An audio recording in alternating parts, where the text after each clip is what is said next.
Hello and welcome to the Aunty Lisa show.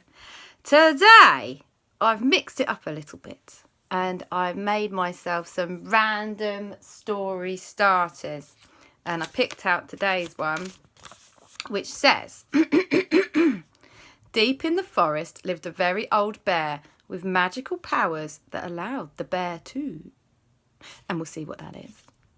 And we've also got JB, and we've got El Fuego stunt truck, and we've got a ring, under the sea, and a Spinosaurus.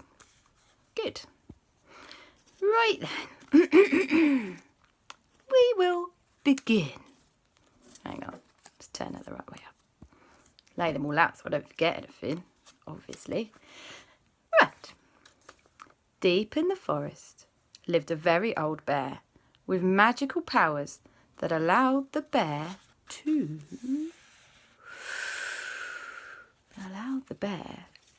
breathe underwater. He was a very happy bear because bears love fish. It's their favourite food. Or at least it was this bear's favourite food. And usually bears have to catch fish by waiting at the side of a waterfall and snatching the fish out of the air as they leap up the waterfall. It's quite a thing to see. You should watch on YouTube. Anyway, right now you're watching me. So, this bear was a very happy bear. He would spend all day swimming around the river, not having to hold his breath, and catching fish. He was delightful. He was also a very fat bear because he had so much fish to eat. Now, the bear, as it happens, decided one day to go on a little bit of a trip. And this is where the bear comes into the story with Aleksander, Aunty Lisa and Kristoffer. Because as we know, Aunty Lisa, Aleksander and Kristoffer love to go to the beach. So on this particular day, they had packed their buckets and spades and their swimming costumes. The sun was shining beautifully to make a lovely change in the sky. And everyone was feeling super excited to go to the beach. They even had a kite. And they had their scuba gear. Because, of course, you want to go swimming under the sea and see all the cool fish and animals. So that was the plan for the day. And they headed out down to the beach. Everyone was happy. They built their sandcastles and then they decided to go for a swim. Aunty Lisa, Aleksander and Kristoffer put on their scuba gear. Everything was tested and it was working beautifully. They were ready to rock and roll in the sea. So, off they went, swimming slowly. That's the way you have to go with scuba gear on. You don't want to waste the oxygen. And they swam and they swam and they saw the most amazing fish everywhere. There was all the tropical fish you could even dream of. Because as it happened, they were on a tropical sea place, not Norway this time. Anyway, that's by the by. So, they saw lots of fish, and they're swimming along perfectly happily. When all of a sudden, they spotted something strange. Aunty said, Aleksander went, Aunty went, Kristoffer said, of course you can't understand anything anyone says under the sea. Aunty Lisa said, and they all swam to the surface. What was that, Aunty Lisa? Said Aleksander. Aunty Lisa said, I thought I saw something strange in the sea just now. It looked, and I know this is going to sound silly, but it looked like a Spinosaurus. Aleksander said,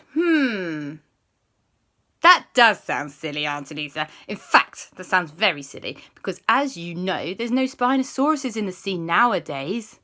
Kristoffer chimed in. Aunty Lisa, I think you are seeing things. You've gone completely crazy. Maybe we need to turn the oxygen up on your oxygen tanks. Perhaps something's gone wrong with your brain. Aunty said, hey, nothing's gone wrong with my brain. I thought I saw a Spinosaurus. They don't eat people, do they? No, said Aleksander. Only fish, I think.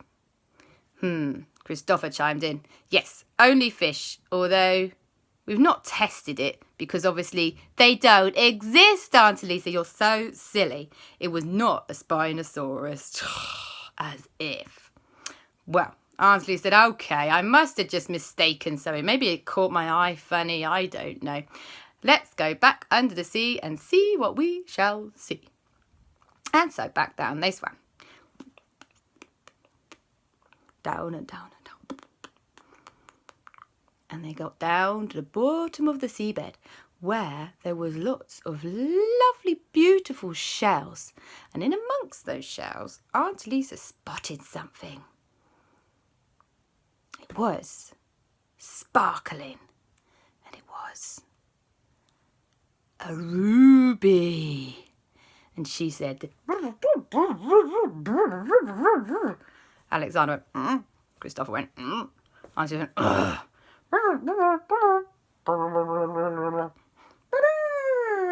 And she picked up a ring with a massive ruby stone in it. Caw, what a result. They didn't expect to find any treasure on this trip.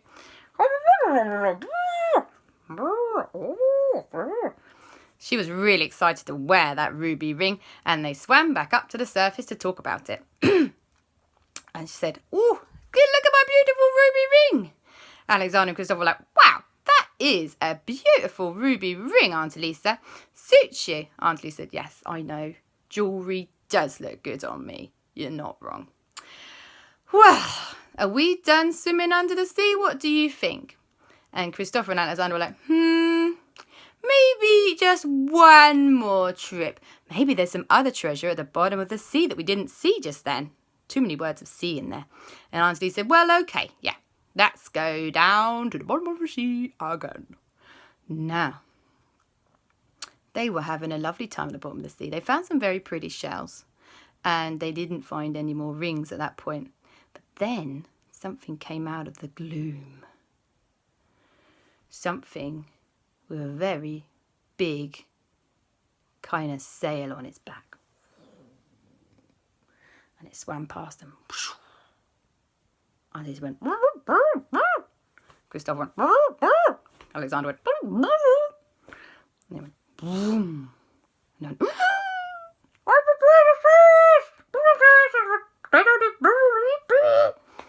And it went. Vroom.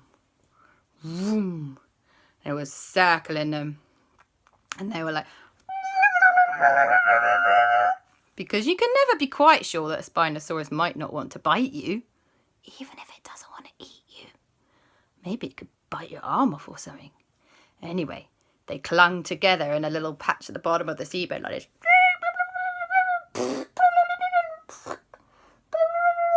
The Spinosaurus was still circling. Oh no, what if it hits us with its scary tail? Oh no, what if it bites us? Oh no, what if it stomps on us? They were terrified. And they were just thinking, surely our number is up. This is the end of Aunty Lisa, Aleksander and Kristoffer's adventures around the world, when out of nowhere came an enormous and extraordinarily hairy creature.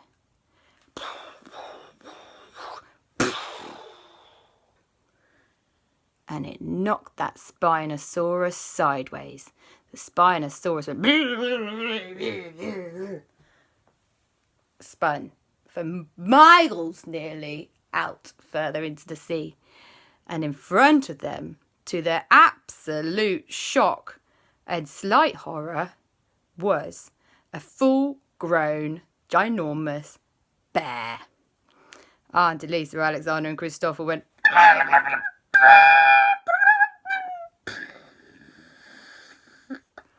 And the bear said, everyone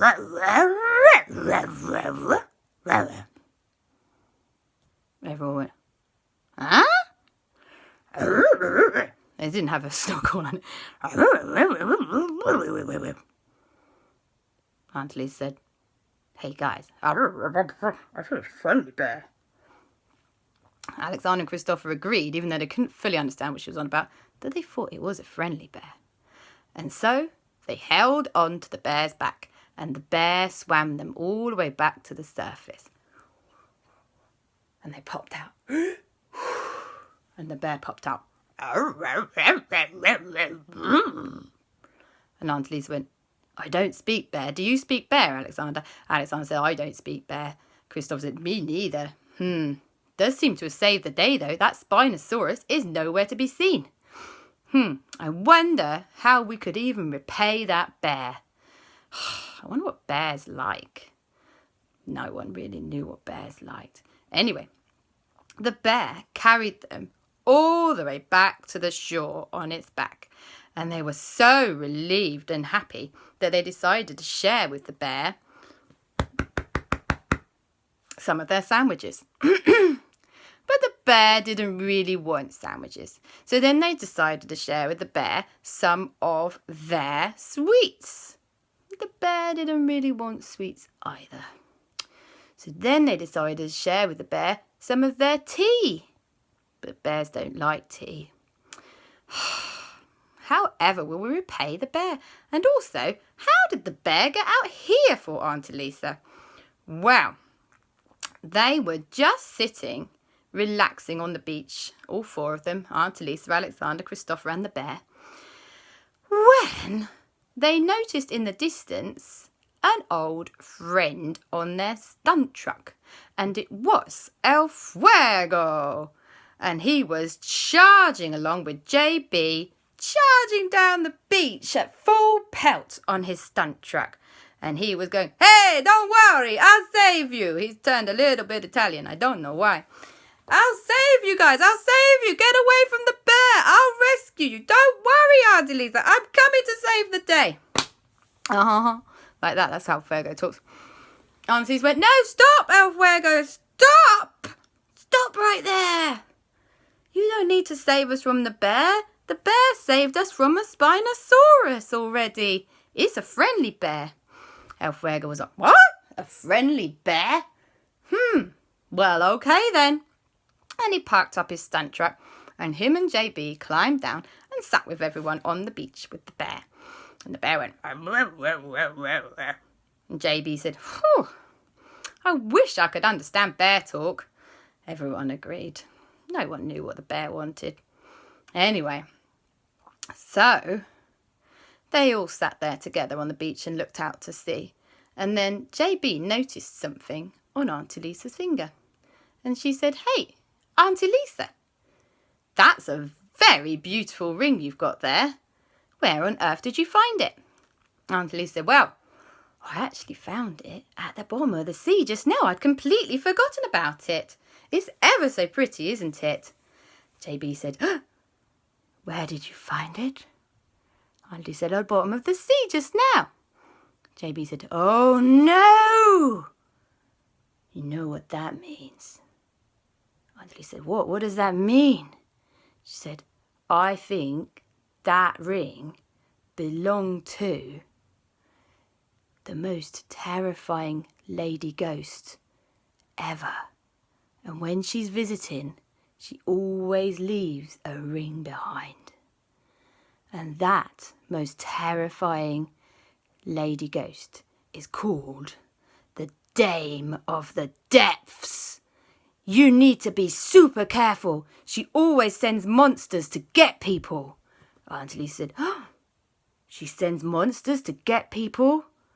Oh, maybe the Dame of the Depths sent the Spinosaurus to get us. That explains that mystery. JB said, yes, the Dame of the Depths can summon any sea creature from throughout history to get people that she doesn't like. And I bet she doesn't like you, Aunty Lisa, swimming around And then you obviously found her ring. What are we going to do? Aunty said, I don't know. JB had a little think. She said, okay, lovelies.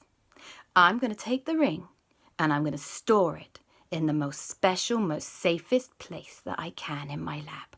And then, if the Dame of the Depths comes to get us, then we will be ready. Okay? Aunty said, oh, but I really like this ring. It's so pretty. JB said, I'm sorry, but this is how it has to be. Give the ring to me, Aunty Lisa. Aunty Lisa pulled this fish.